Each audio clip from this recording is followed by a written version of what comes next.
that there is no rule of law in this country. Rule of law is a theory. In practice, it's in tatters. Why do you say that? Well, there are rules that apply to you, but not that apply to the president. Yeah. If you were caught here in your studios with let's pick an amount of cash. Maybe if you are caught here with 500,000 rand in cash, you'll be arrested. Yeah. You'll be in prison. We'll have to come and bail you out. They'll have to go. Your people will have to find somewhere else where you stash some more cash to bail you out. Yeah, absolutely. Right? But this one of ours, who's our leader, right, has managed to escape the Reserve Bank.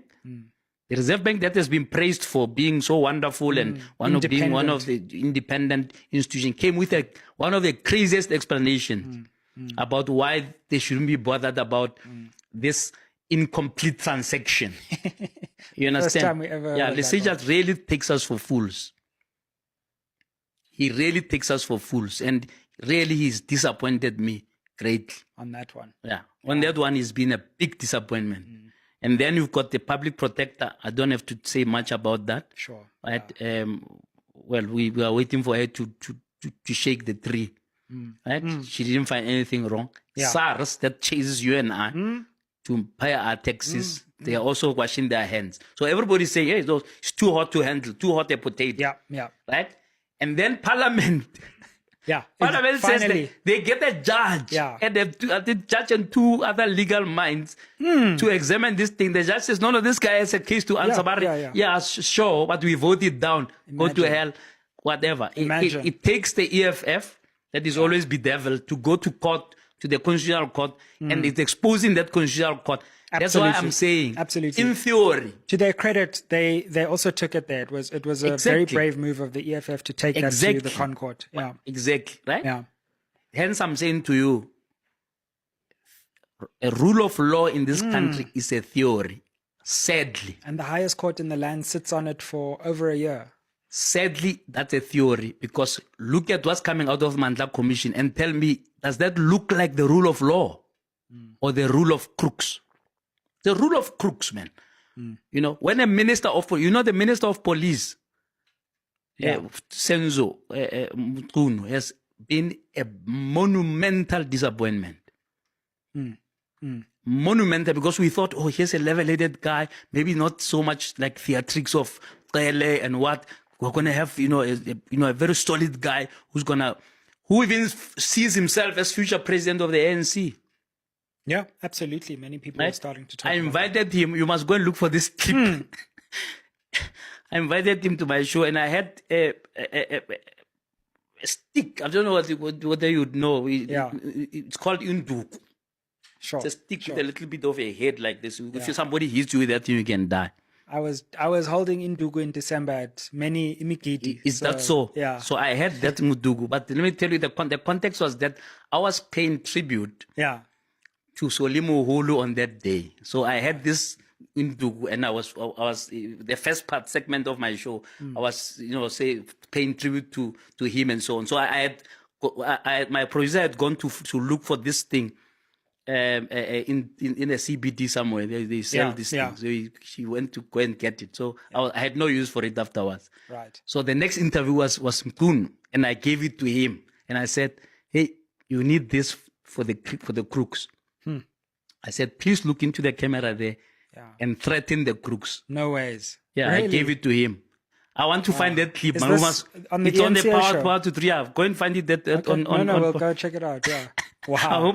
I hope he's still there. Yeah. It has to be very funny, because that's what I'm saying. I'm very disappointed, because now it looks like a circus. Yeah, because those criminals are laughing at us. No, completely. If they know that he's in their pocket, they're laughing at us to say, what is this guy talking about? Yeah, I say, because I was thinking, what would you say to the criminals to understand that there's a new era now where crime is not going to be tolerated? And I said, symbolically, take this this stick and talk to them direct. Don't talk to me. Talk to the crypto crooks. He's talking to his friends. He's talking to his friends. They're laughing at us. Imagine. To say, what are these people talking about? I mean, look at that guy who's the head of the Hawks. Yeah. In KZN. I mean, a pathetic witness. who sees nothing wrong with hanging out with a crook, even call that crook his brother, you know. And then says... Yeah, and then he says, no, he's taking him to some meeting, and then he's having whiskey in the kitchen. And this is the rule of law? This is crazy. This is so sad. You better be joking. There's no rule of law in this country. It's theoretically, it's there in the statutes. It's supposed to be implemented, but yet it's up to you and me to make sure that that rule of law can exist again. I agree fundamentally, and one of the definitions of rule of law is that the highest and most powerful are held to the same rules as the lowest and the least powerful. And I don't think we can say that in South Africa. No, we can't. You can be powerful enough as a politician. We've learned that you rise above that, or as a criminal or as a business person, and the rules no longer apply to you. Absolute law. We're talking now here, and you know, I'm so exhausted to talk about crop. People are saying, yeah, why not renting? It's been because I've rented about everything. You just have to go to the YouTube for any subject matter. You can dial around there, you'll find it. You truly can. Yeah. There's a king, a fake king of the Bakatla called Pilani, fake chap. The real king was actually in exile in Botswana, came back. This guy was supposed to be like a paramount chief, right? But through crookery, the Northwest government has given him back his certificate of recognition. Why? Because he's funding the ANC. He's funding the ANC. That's empty stadium that the ANC gathered in now. They didn't pay for it. I can challenge them now. Mbalo must come here and tell us, he must give us a receipt of the stadium. They didn't pay for it. Bakata had to foot that bill as a quid pro quo of this fake certification of this king. Sure. This is the rule of law you're talking about. There's no rule of law here. We are being fooled here, right? And there are rules for some and not others. Yeah, absolutely. Unfortunately. The DA, right, the worst hypocrites, they made a lot of noise here about Phala Phala. Helen Zille, you can go and find wherever she has said this, and John Steenhuisen vowed to their voters ahead of the 24 elections that they're going to prison Ramaphosa, imprison him and chain him for Phala Phala and whatever. Remember they went to the FBI. They did all sorts of things. Yeah. Right? They are surprised now what Trump is doing to us, but they are responsible for it. They are the ones who are responsible for Trump's madness, essentially. Let's not forget it. John Steenhuisen wrote a letter to the president saying that Malema's chant is going to get people murdered here, etc. Then yes, he was in the Oval Office there to say, we're trying to keep these ones out. And he in his view, it was a showstopper for him to try and appease a white racist leader of the US. You understand? So the DA vowed to take Ramaphosa to the cleaners until he gave them power. They are quiet now. Yeah. Can you imagine the DA 3 years ago as an opposition allowing Ramaphosa not to come and testify? They were quiet. In fact, apparently they abstained yesterday. Yeah, they suggested, no, he can write a letter, whatever the legal team says. There's no problem. Yeah. Yeah, you know, they know where their bread is buttered. Yeah, no, it's very disappointing because you understand? They used to at least provide some accountability for presidents in These Parliament. are the champions of the rule of law. When it suits them. Yeah. Right? Ramaphosa is a crook. When it doesn't suit them, he's okay. He doesn't have to. After all, he's not as sheepish as Mandela. Yeah, he can give us written submissions. He can just write down. It's okay. Imagine we asked anyone implicated in the commission to just give just write. You know, the same MPs are jumping up and down, wanting Phala Phala to appear. Exactly. Immediately. Hey, but when it comes to Ramaphosa, they say no. Otherwise, we'll also call Zuma. Yeah, that's so true. So who cares? They must call whoever. Yeah. We'll subpoena Brown Mokgotsi. He must come and sit here. He must come here. Ramaphosa can write us a love letter. It's really a disgrace. You tell me. It's a total disgrace what we're going through. It's the Madlawa Commission is the bottom of the barrel stuff. it shows us that if we don't stand up and do something as citizens, we will regret it. Our children are gonna have nothing to inherit. What do you think that thing is? Because there are many people, I feel like this year, especially coming on the show and saying, you know what, something has to give. So we can't keep talking about it and criticizing this. What do you envisage that next stage might be? I wish I had an answer. Yeah. I'm still, maybe I'm in denial because, they used to call me a prisoner of hope, because even if I shout and scream, I still thought that the NC will renew itself. You understand? But I think it's a total lie that the NC will renew itself. We're lying to ourselves. And maybe the first stage is to stop lying to ourselves. Yeah, right? And it's a difficult pill to swallow because the ANC means so much to so many people deep down that it can be very difficult to come to that realization. No, absolutely. I mean, very few liberation movements can last as long as 114 years. Sure. And achieve the feat that the ANC achieved within 1994. Yeah. But I think it's not an exaggeration to say after 94, the ANC really dropped the ball. Absolutely. Right? And I'm not sure who's going to pick up that. It can't be the same people who have dropped the ball. Yeah. You need a different set of hands. Before the 94 elections, the 24 elections, I was the lone voice saying we need a government of national unity. I didn't know what I was asking for, if you see what's happening now. But I didn't envisage this in mind. I think you also said it on this channel before the election. Yeah. What I'm looking for is to say, party politics have failed us. Yeah. Truly they have. Party politics have failed us. So maybe we need to then look elsewhere for solutions. Yeah. There are good people in the EFF. There are good people in the ANC.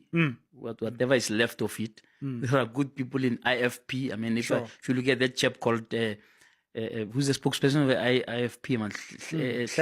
Yeah. Brilliant chap. I don't know why they are wasting him, making him a deputy minister, because what does a deputy minister do? There are good people in the DA. Yeah, sure. What we are failing as a country is to be able to have a machinery right, that could harvest these good people to work together for the good of the country. Yeah. And I think the country is at that point. Right? We may have all our ideological wish list to say, no, we can't. These ones are on the extreme of racism. These other ones are on the extreme of fascism. The others are in the extreme of tribalism and so on. Right? Those things are not going to. They're not going to win the day. None of those extremes are ever going to win the day. And the 2024 election showed us that.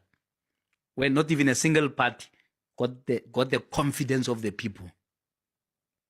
And so, if no single party got the confidence of the people, what is the message from the people?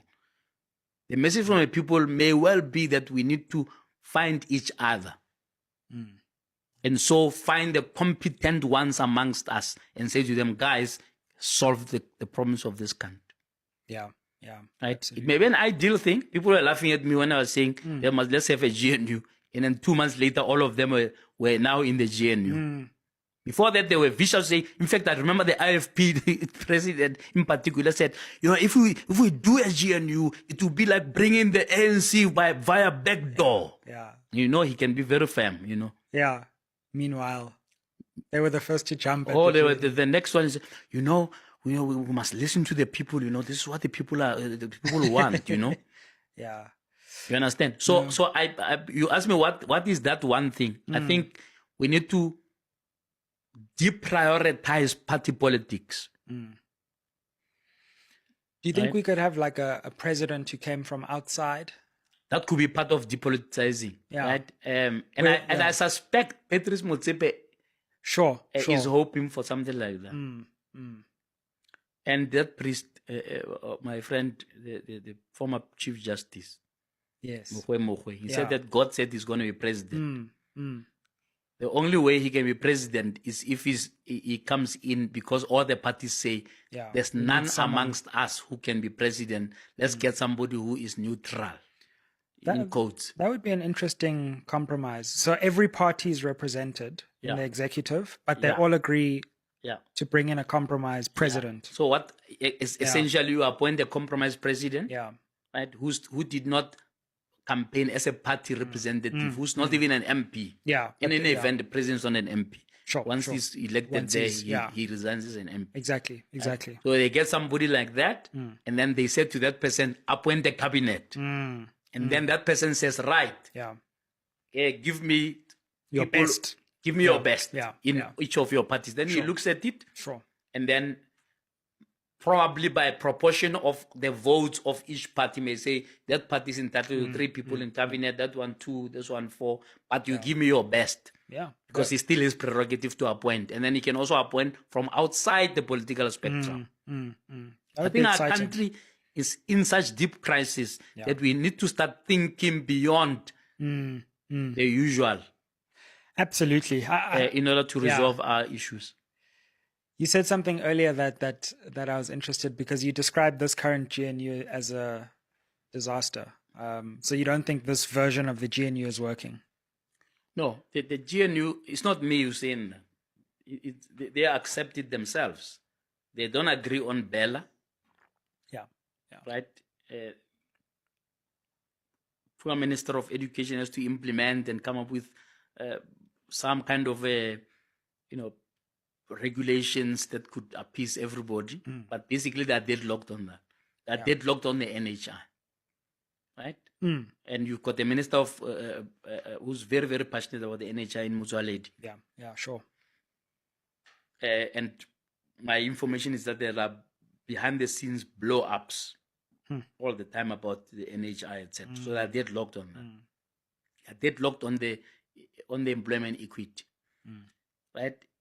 A DA who's part of government has issued an entire bill. I must say a nonsensical bill. Right? That again confirms that they can't spell the word redress. I don't know. I can't even fathom that thing. I tried to write a piece to say this is nonsense, and they seem to be very convinced that this is what they want to do. But basically, it's an anti-transformation bill, right? That wants to pretend that 1994 didn't happen. So they're deadlocked on that. They're deadlocked on employment equity, BE, and so. That deadlocked on the expropriation of land without compensation. So this is a government of national deadlock for the next 5 years. And I said they're deadlocked. On everything. I mean, I don't know what they agree on. They agree on the date of a cabinet meeting. So it's a GND. It's a GND, basically. It's true, and it's not me. These are the things that we are raising at the beginning to say, but why are you putting this together? This was a way of probably the ANC continuing to be in power, right? Aided by the DA to taste power. And I think what the DA is in it to basically campaign. They will say, we can show you what we can do if you give us power. So I'm not really interested in the service delivery. They're interested in showboating and a show off, right? So that they can use that to say, we've got a wonderful Minister of Home Affairs. Look at us. Look at the PMA now. Look at how we have dealt with immigration and so on. We have a wonderful Minister of what is it? Public Works. Look, we've fired the corrupt ones and what have you. We have a wonderful Minister of Agriculture who's putting food in his mouth. So, I mean, it's, what makes me laugh about this GNU? We actually also don't have any policy document of where these parties are going. They're deadlocked. They forgot. Listen, man, I mean, what else do you want? These guys, they had what you call a clearing house. How long did they take to just have the clearing house? I think it took more than a year and a half. Right? it's like, if you get married out of committee of property, we try to sign the contract after a year and it's not even allowed. Yeah, sure. Yeah. So these guys go into a contract, but have a draft contract for more than an hour, a year and a half. Basically the rules of the game exactly are not even put in place. And we're coming up to 2 years now.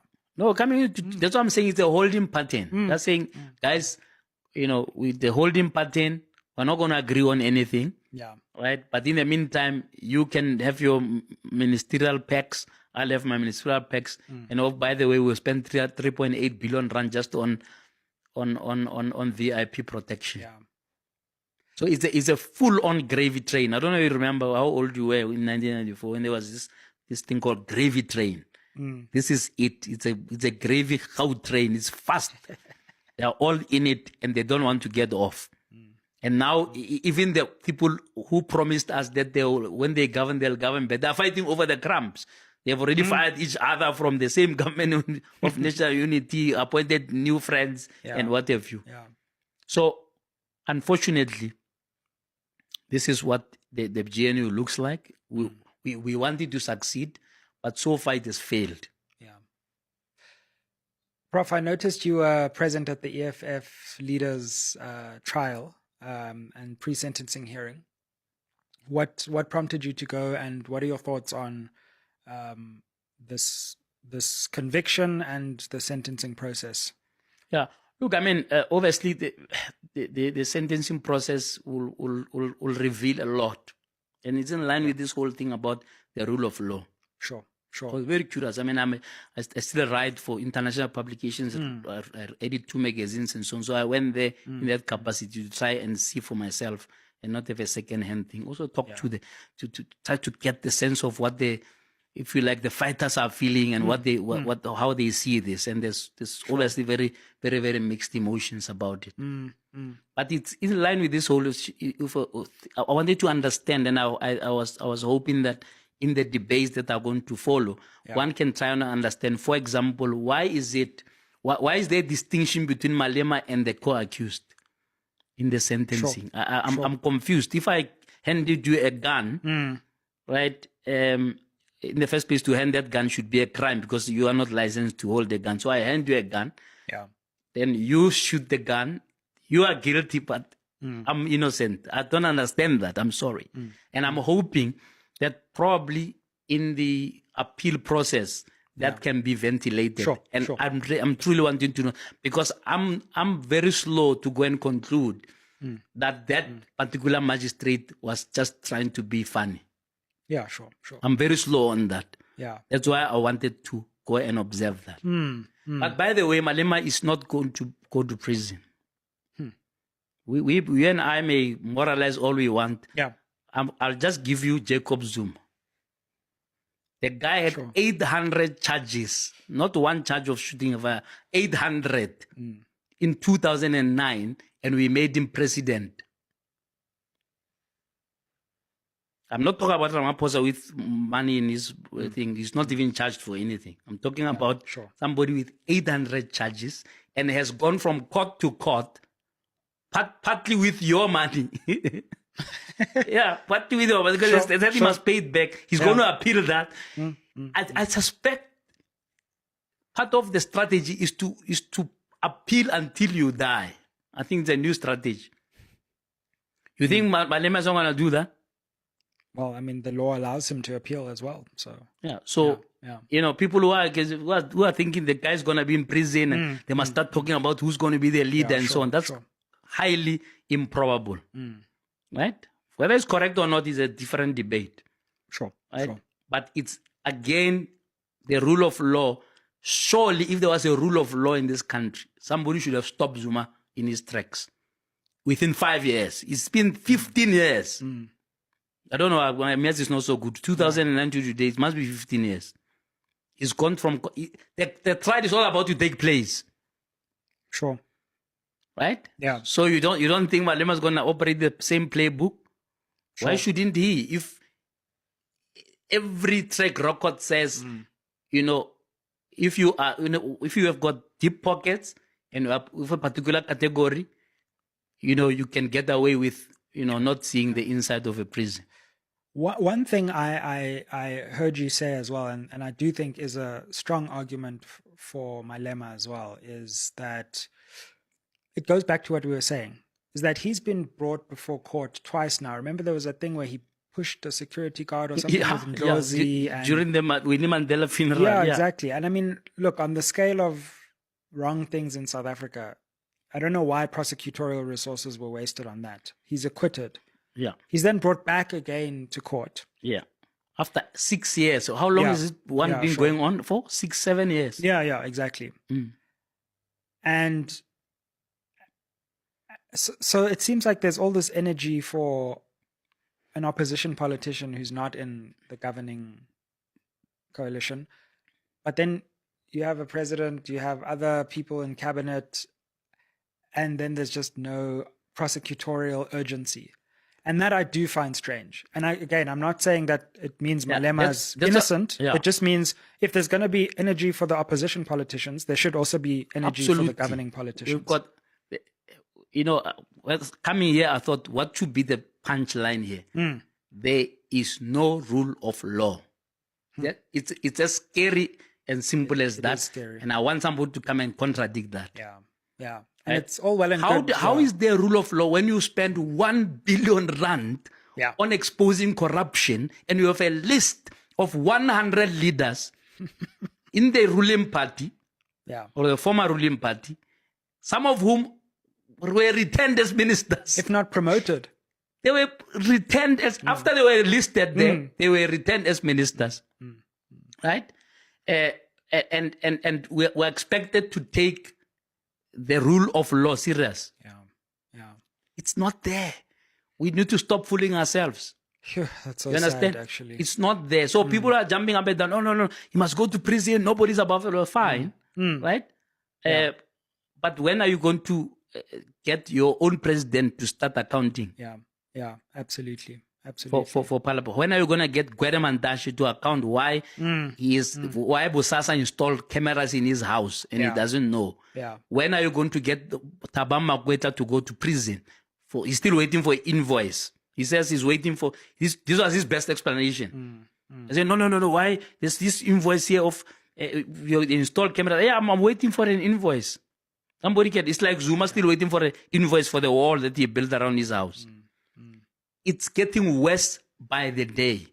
And I'm not quite sure where the citizens must look to, right, to resolve our issues. I really don't know, And you think you have seen it all, and then what happens yesterday happens, where a whole DA that used to be opposition for the last 20 years sits there sheepishly and agree that, no, the president has to account. Yeah, shameful. Basically, all of us who are shouting on the sidelines are crazy, were seen as crazy, right? And the saddest thing is that there's this failure of leadership is also failure amongst the intelligentsia of the country to just unite. Sure. Right? One of our worst enemies, where you must see blacks thriving is when they are attacking each other about something. There they thrive. It's even called a PhD. Pull him down. Yeah, sure. And I'm not by any stretch saying that people who are black people are doing wrong things, we mustn't criticize them. But it looks like that's our speciality. We're not specializing in how are we going to solve our problems. Sure. And collaboratively so as well. Well, that's what I love about these chats, People see me, they obviously know you're a legend in the media space, but they almost get surprised when we come together and just talk. And it's not about pulling each other down, but it's just collaborating and bringing the voices together. I can tell you what, I listen to Prince Marshall. I agree with him on many things and disagree with some, and he was, and I always listen to him carefully when he says, he's listening, he can hear that there's rumbles, the people are saying something has to give. Yeah, sure. Right? And I hear the same noises. I just don't see action. Yeah. I don't know whether you've heard this. So many people are talking about the so-called AfriForum of Africans. Yeah, I've heard that idea Yeah, a lot. but it's a floating idea. I don't know whether it was on your podcast when I was saying to you, if you go to the Constitutional Court today, and I challenge you to try and do that as an academic and research, you may find that you can find no less than 10 to 30 judgments, right, that deal with economic rights. Sure. That have been ignored by government. It was easy to take Zuma to prison, because he what did he do? There's a word for contempt it. Contempt of court, right? But Mbalu is not in prison for contempt of court. Even after the DA said he went to court to say they must hand over the minutes of the so-called deployment committee, etc. I don't know whether that fizzled out. Yeah, actually. I'm not talking about that because Zille and Mbalu are now best buddies in the GNU, right? It's not in court for contempt. So where's the rule of law? Yeah. The place of Zuma doesn't apply. And that's what I was saying at the sidelines of Malema. Today it's Malema, tomorrow is you and me. So it's not about the EFF. Sure. It's about us being vigilant, whether our courts are being used as political tools or not. Yeah, absolutely. Right? Go to the Constitutional Court, you will find 30. Now, I'm going to do this, if that's the last thing I do. Find even 2 or 3 of these court cases and ask, why haven't you implemented these things? And then ask the MPA, why are these people not thrown into prison? Because they've got the power, they've got the mandate, right, of the resources of this country. The court has instructed them to say that community there, say they don't have water, you are going to make sure they have water in 6 months. And often those kind of judgments, if you remember the judgment to the minister of the then Minister of Social Development, where Mogoeng sat down now in detail to say you must do 1, 2, 3. So getting the court to be involved at that level, it means that you are so recalcitrant. The court doesn't know what else to do other than tell you, we need this by such date and you must do it this way, that way, that way. There are judgments like that have been ignored. Yeah. Right? Why? Because maybe those people against whom or on whose favor those judgments were passed are not so high profile. Sure. They are seen as minions there on the side, etc. And I hope this thing about the mayor of Cape Town building a wall is not true. Apparently he wants to build a wall so that tourists don't see the shacks or something like that. You must call him to try. We must try to understand that. Let's hope it's not true. Yeah, because you can't be that senseless in a country like ours. No, but I'm sure it's fake news. It must be. I can't believe that they're trying to. I think they said 100 million rand to build a wall, a big wall on the N2, so that when tourists drive, they can drive in peace.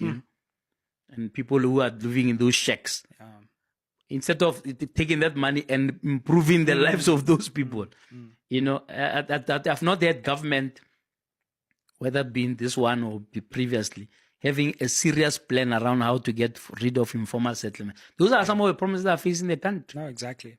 Right? That's and what now we GNU are distracted with crooks. Yeah. Right? Crooks who, even in the face of overwhelming evidence, won't resign. They would rather be at home earning a salary.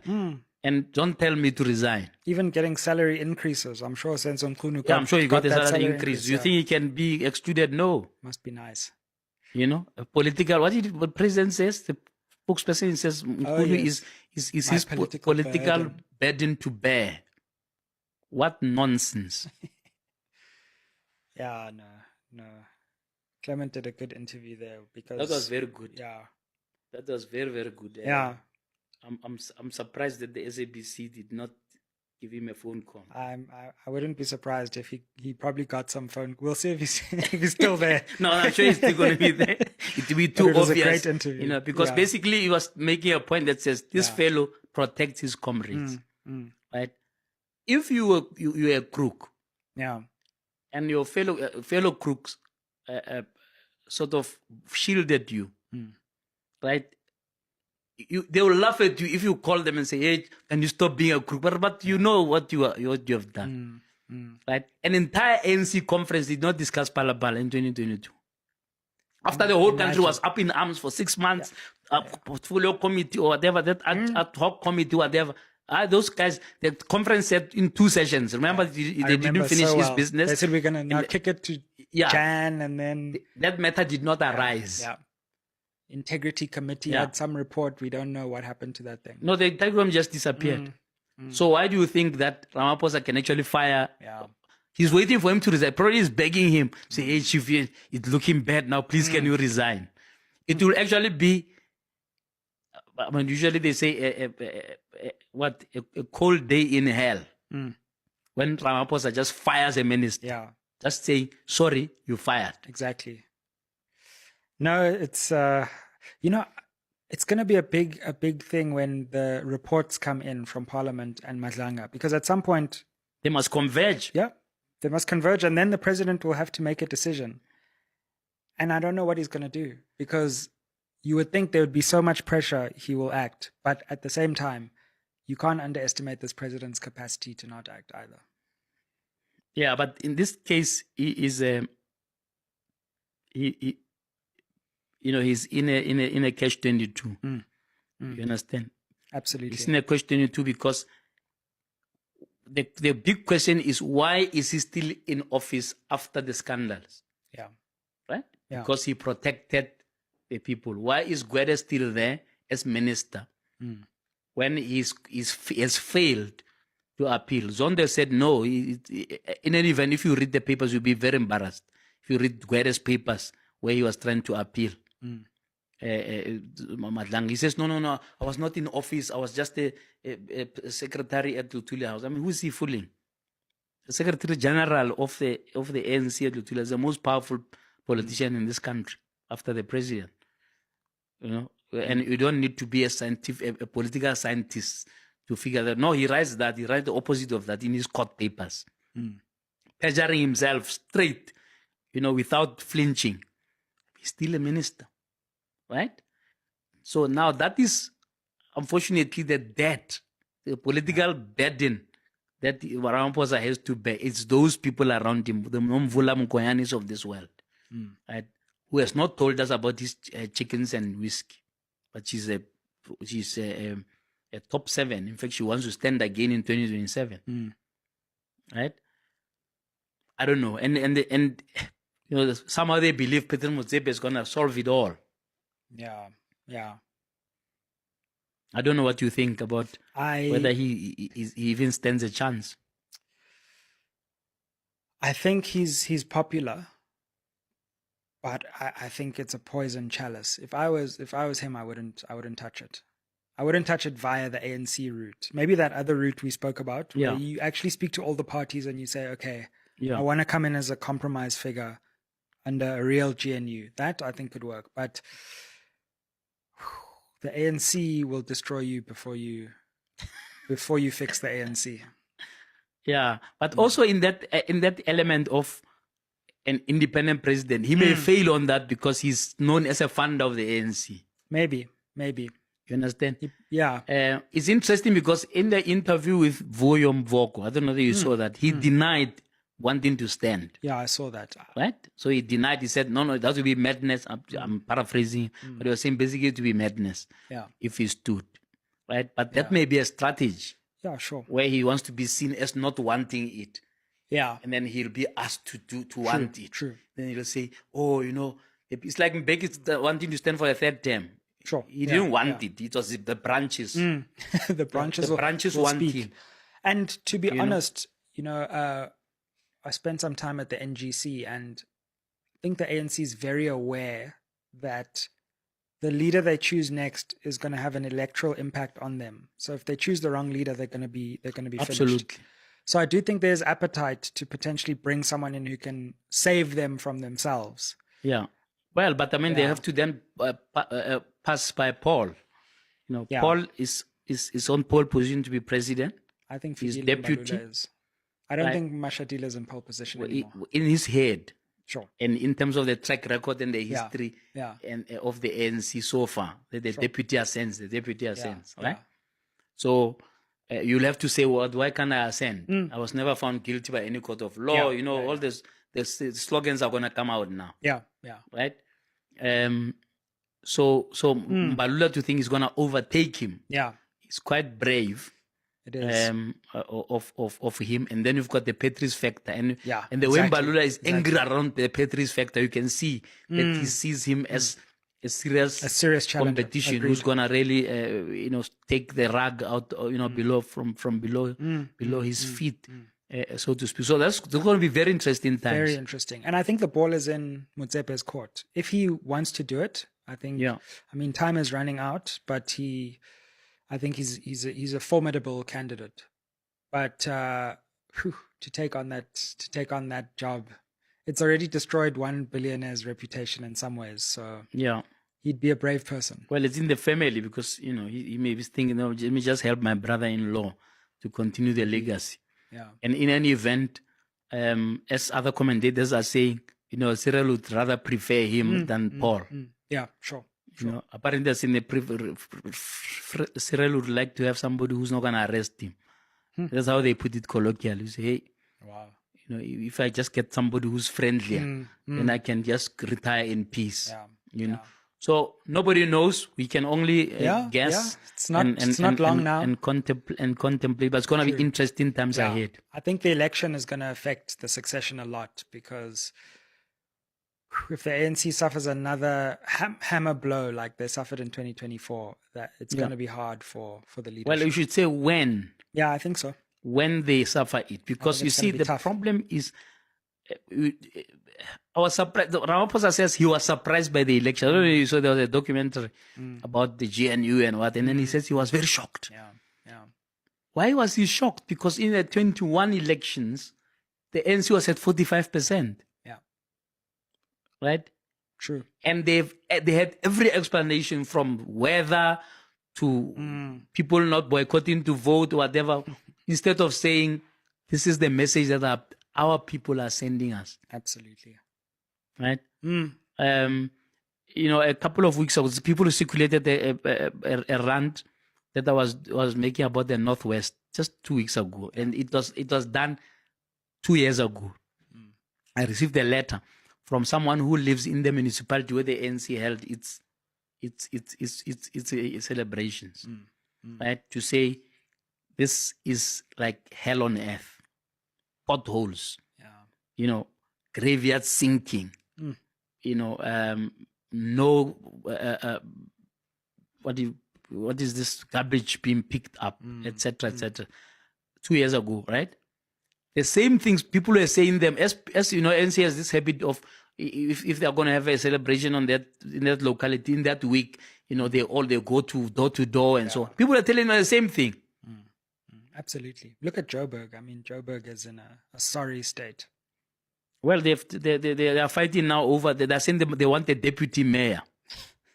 I mean, these guys, when they say tone deaf, if a tone deaf was a person, absolutely. It would be the ANC. They want a deputy mayor. Imagine. Right? And they're saying that deputy mayor should be the MMC of finance. It just happens that the MMC of finance is a person who assumably won the elections because they're saying that the elections were fake and the ballot boxes were found in the field. I mean, it's like crazy stuff, movie stuff. And apparently the electoral officer who presided over those results have been murdered. Really? Yeah, that's what's in the news in the last 2 or 3 days. I didn't see that.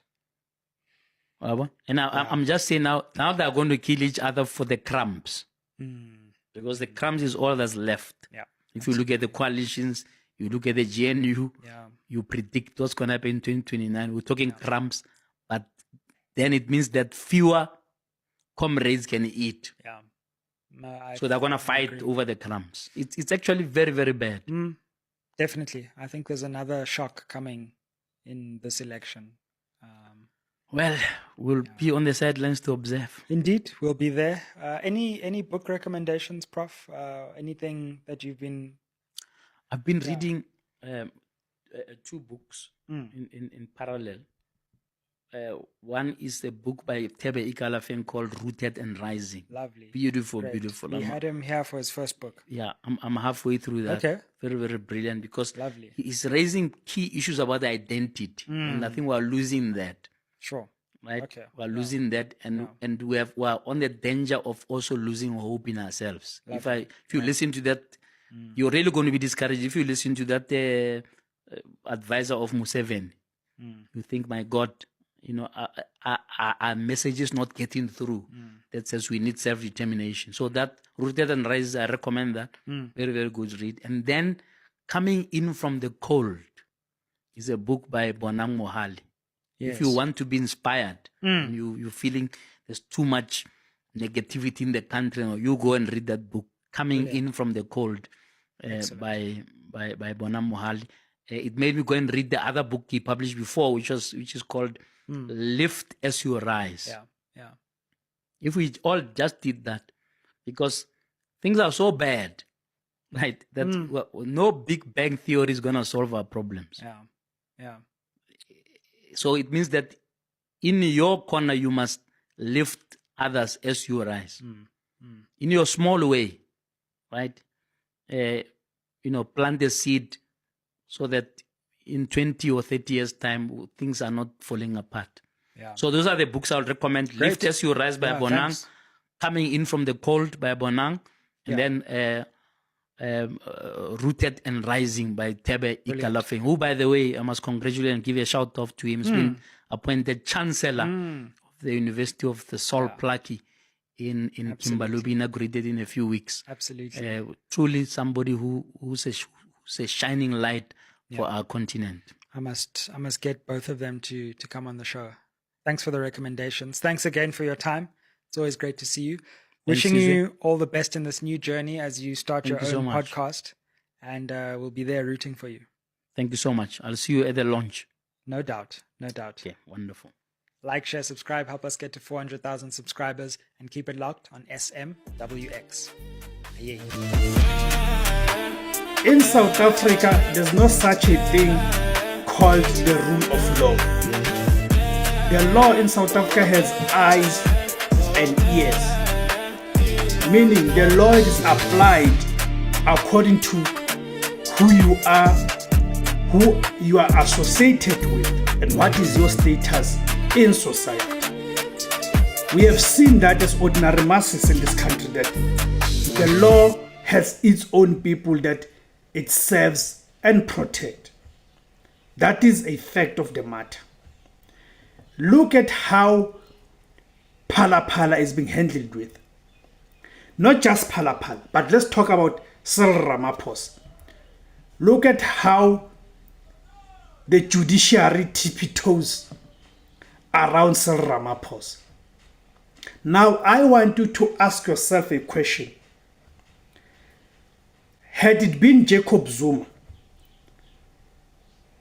who finds himself in Ramaphosa's shoes, do you think the judiciary will be so lenient if it was Jacob Zuma who was in Cyril Ramaphosa's position? If it was Jacob Zuma who requested that the banking statements which reek of corruption in terms of how the conference was bought, in terms of how the media, the judiciary, and the academia were paid, in fact, to use the proper wording, were bribed by Cyril Ramaphosa in 2017. Do you think if it was Jacob Zuma who had done that and then ran to the courts and requested the courts to seal the statements and keep them a secret, do you think the judiciary will have agreed to that? Of course, it will have not agreed to that. But because it is Cyril Ramaphosa, then a separate set of rules exists specifically for Cyril Ramaphosa. Therefore, you cannot be coming to us and tell us that in South Africa there's a rule of law. No, it has to be clear that there are certain people who are insulated from what you and I are subjected to. Now we get to Phala Phala. Look at how the public protector, in fact, it's even an insult to call that office a public protector. That is a President Cyril Ramaphosa's protector. SARS, look at how they've done everything in their power.